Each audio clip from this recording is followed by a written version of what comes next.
And we're live. Yeah. Okay, boys. Who are you streaming to? It's not streaming.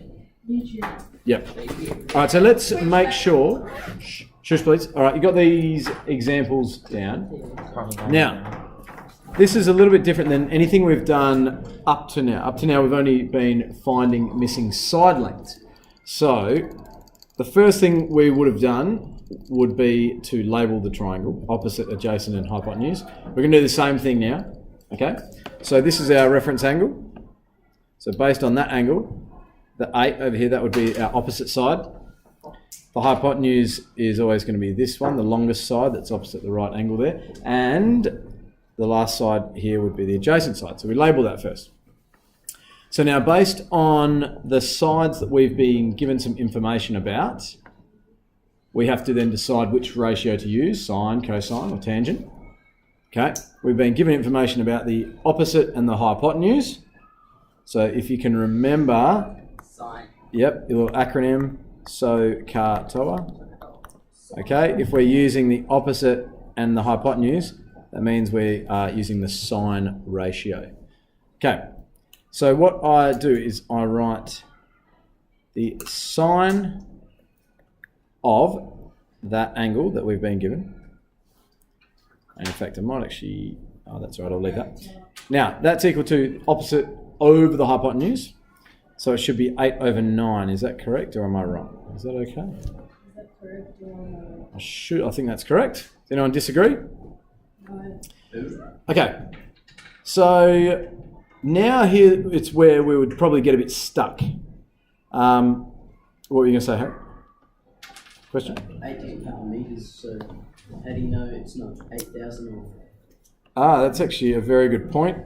Let's go and assume that it's just a mistake and it was supposed to be meters as well. But we know that... So you can't assume stuff between 19. Well, it definitely has to be less than the 9 because the 9 is a hypotenuse, so it's got to be less than that. Take your hand. What if it's 0.8?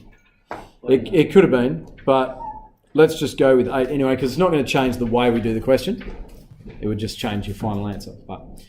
So, now just look at this situation here. What we're trying to actually find out is this bit here, is theta. That's the unknown angle. Now, if I read my equation that I've got, the sine of theta is equal to 8 over 9. But I don't want the sine of theta, I just want theta itself. So just like a normal equation, I want to be left with just theta. I want that to be isolated. I want to actually not have this sine being associated with it. So I want to sort of get rid of that, so to speak. So, okay, someone said divide it. Now it's a good idea in a way because what you're saying is we need to use an inverse operation. Okay, so if I'm multiplying by something and I want to get rid of it, I divide it. If I'm adding something and I want to get rid of it, I take or subtract it. Here, instead of applying the sine to something, I'm going to apply what's called the inverse sign or the opposite of sine, right? Now you might notice on your calculator, you might notice Sine squared? it's not sine squared. I'll show you. If you look, yeah, sometimes you might see. Now where's mine on Trig? There's actually, see how I've got a sine button, but I've also got a sine to the power of -1 button? That is the inverse of sine. So what I'm going to do is I'm going to apply that to both sides of my equation. So if I apply the opposite or the inverse of sine on both sides, right, these two things will cancel each other out or equate to nothing. And I'll be left with theta equals the inverse sine, I'm just going to abbreviate, of 8 over 9. And that's what I plug into my calculator. Okay? And I'll do that now. So inverse sine of 8 over 9. 62.73, we'll call that. And that is the degrees of that missing angle there.